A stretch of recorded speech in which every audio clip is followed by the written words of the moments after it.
And here she is next to a 97 Sentinel. Alright, action figure fans, we're back with another review, this time taking a look at the Medicom Toy MAFEX Jubilee from X-Men. Let's get into it. Alright, so here is Jubilee out of the package, based off of the Jim Lee art style in the comic books, and I can tell you right off the bat, this is one of the best looking Jubilees I've ever seen. The colors are amazing, very 90s-esque, pink and the blue contrast really well, the yellow jacket, looks really good. Despite it looking so good though, I kind of hate this figure right off the bat, and I'll explain why a little bit later. Here's a close look at the head sculpt. Looks really good. The hair looks nice. The eyes are painted straight. Looks good. Back of the jacket, stitch work is not that good, but you're not really going to be looking there often. Her earrings are sculpted really nice and painted well. That visor really cool. It's nice to see through translucent plastic there. You have some sculpted details on her shirt. Belt is sculpted as well. Boots are very shiny. No treads on the bottom. Butt sculpted. Overall, really nice looking figure. I'm not really a fan of how this jacket is staying on the figure because of the way that it's sewn and stitched. It kind of just pops out here. Doesn't really fit too well, like form-fitting. And the bendy wire that they used in this is very, very thin. It's like not even a millimeter in terms of thickness. So look at the way that it ends up bunching up. Hard to kind of fix that, hard to manage because the bendy wire never really ends up being straight. It's always kind of kinked in several different spots. So it's a bit of an issue. You can see some of these joints, they're very, very small. This wrist joint is really making me worried because it is very small and very flimsy. But overall, really good looking Jubilee figure. Probably the best I've ever seen and happy with it aesthetically speaking. Let's get a close up of that head sculpt. The first head sculpt there looks really good, very clean. I'm very happy with the way this came out. Looks very reminiscent of the 90s X-Men. It comes with a grinning head sculpt with the visor down, and it's awesome. You can see through that translucent pink plastic there. Teeth grinning, painted pretty well. And then I really like this head sculpt. It's Jubilee blowing a bubble with the bubble gum. Looks awesome. They did a really good job. The bubble gum is nice translucent pink there. Really cool. So much like how she was in the 90s comics. Very nice head sculpt. So I've already encountered my first problem with the figure. Taking this head sculpt off is absolutely scary, and okay, there we go. So we're able to get that off. It's a double ball peg. Okay, this neck is unfortunately fixed, so there is no lower neck joint, and that's such a bummer. We're paying, this figure cost me about $145, and we don't even get a neck joint here, so the neck joint is going to be limited when we get to the articulation portion. Here's a look at that bubblegum head sculpt on the figure. It looks pretty cool. I really like that head sculpt. It's awesome. I'm having a lot of difficulty trying to get these legs to line up so that she doesn't look like she has bow legs, but like one of the knees ends up being knocked, the other one ends up being bowed, so kind of no matter how I try to turn this, I guess this looks a little bit better, but then, we're kind of like both knock-kneed here. I don't really know. It's just not sitting well for me, and maybe it's just like the design of the figure. I'm not too sure. Maybe it's just these lower legs. I thought they might be on backwards, but they're not. So I don't really know what to do about that to kind of get the legs to sit straight. When I pull that leg in, kind of just looks like she's bowed in from one side. I don't really know. So after really trying for about a couple minutes now, this is probably the best that I can get. So standing up straight, it looks okay there. Probably better than it was before, but still not what I like to see. This one just feels a little bit more curved. This one feels a little bit more straight. Not really sure what to do about that. For hands, we get an incredible 8 sets of hands. So we have this fisted hand first that's already on the figure.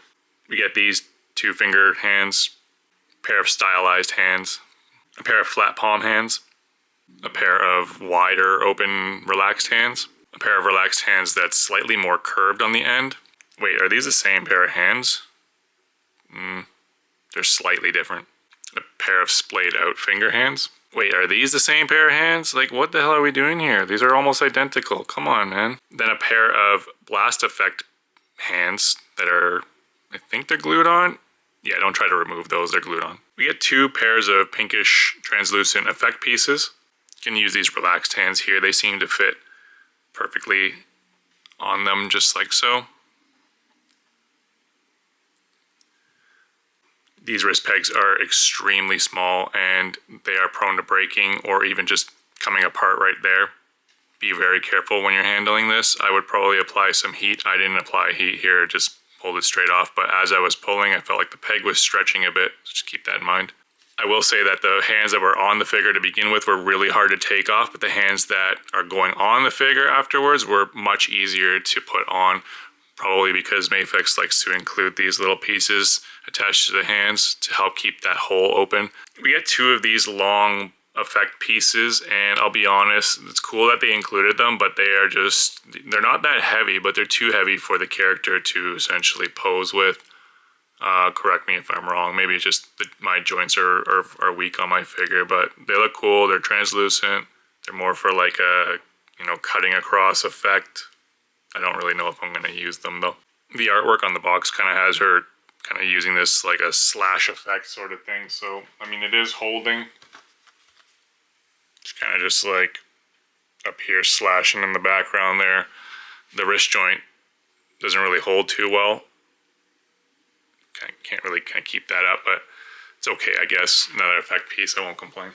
I think you just use this kind of splayed out hand here and just port that in. There seems to be finger holes there, so that's generally how I got this in. Just kind of line it up, push the fingers in there, and then that's what it'll look like.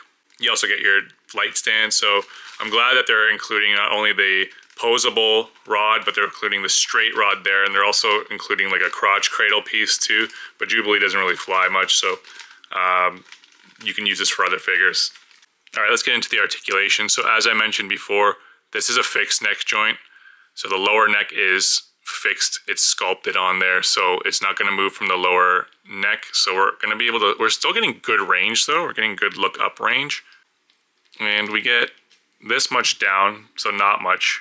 We can rotate side to side, we can bend side to side. I just want to peel back the jacket here just to see that even though the fixed neck is here, I thought it was going to be a huge issue, but she can actually still look up really good. Before we move on to the shoulder articulation, I just want to show you what the shoulder joint looks like. So with the jacket, her arms are not really hindered. You can move out to the side this much. There is bicep swivel, but it comes from the upper shoulder. We have a single jointed elbow, but the way that it's cut, it produces really good movement. If you wanted to, you can also rotate at the elbow, but just probably don't stress it too much. The gloves don't rotate, but the wrist pegs are standard Mafex wrist pegs, so side to side and then turning it up and down. The shoulder also does move up and down, and there's a butterfly. The butterfly, though, it does not really function well at all. Kind of just, yeah, it's just getting stuck there. So the jacket's kind of a little bit too in the way there, so you're not really going to get any crossover action there. We have an upper and lower torso joint. She can crunch about this much, can bend back about this much. Rotation is good, and side to side bending. Okay, so the crotch jean area is a soft rubber, so you can move the legs up quite high. Despite other Mafex figures having drop down hinge on the hips, I don't think this has it. I'm trying to pull down, but it's not budging and I don't want to break it.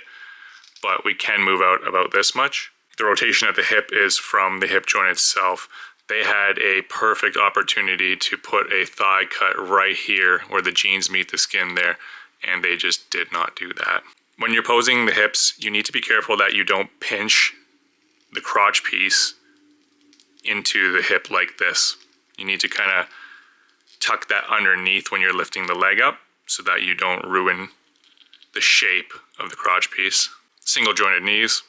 It could just be my figure, but I have a lot of play in my knee, so I don't know, we'll call this knee rotation. There is no rotation at the boot. There is rotation at the ankle. You can go up and you can go down, and there is a toe hinge that functions well. So just from showing you the articulation, look at how much paint transfer I'm having. I got paint transfer from the belt there, goes along the lower abdominal there. Not happy with that paint transfer, so keep that in mind when you're posing this. So I actually thought the articulation was going to be far worse, but I think it's fine for Jubilee. She's not like a hyper athletic character, doesn't need to be in any kind of crazy poses for what she does with her powers. So I'm quite happy with the way that the articulation came out. I think there's enough here that we can work with. Alright, so here's how Jubilee fits in with some of the other characters that we have from the MAFEX line. We got Jean Grey, we have Storm, and we have Psylocke. Here's MAFEX Gambit and MAFEX Rogue. Here's MAFEX Cyclops and Wolverine. Here is the entire X-Men team released to date. Can't forget MAFEX Magneto. If you're trying to get your 97 on, here's Marvel Legends 97 Cyclops and Jean Grey. If you're trying to mix and match, here's SHF Cyclops from Gamerverse. Marvel Legends 97 Wolverine. If you need some generic anti-mutant goons, you can use Valaverse figures. And here she is next to a 97 Sentinel. Alright, so final thoughts on this figure. Initially, it pissed me off when I got it out of the package. I didn't like the jacket. I didn't like how the wrist joints were so small and frail. I also didn't like how the neck was fixed. But after playing with it and reviewing it, I actually really like this figure. I'm happy. It's a perfect rendition to this MAFEX line. I think it scales well. I think it looks great. So go ahead and go out and grab this. I paid 145 Canadian to my door, but that's with tariffs and shipping. And these things are getting a little bit expensive. I'm happy with all the different hands that it came with, and the head sculpts are great. I'm just not really a fan of this effect piece. I think we could have had something else, or even these little ball effect pieces. They're not that good either. So maybe someone will come out with some fireworks effects or something like that, but this is what we have for now. If you found this review helpful, hit that thumbs up and subscribe button. Leave a comment below. Tell me if you got this figure or not. What are your thoughts on it? Head on over to plastic.life on Instagram for more action figure photos. And always remember, at the end of the day, it's your collection. Just buy whatever makes you happy. Hope you catch my next reviews. Take care.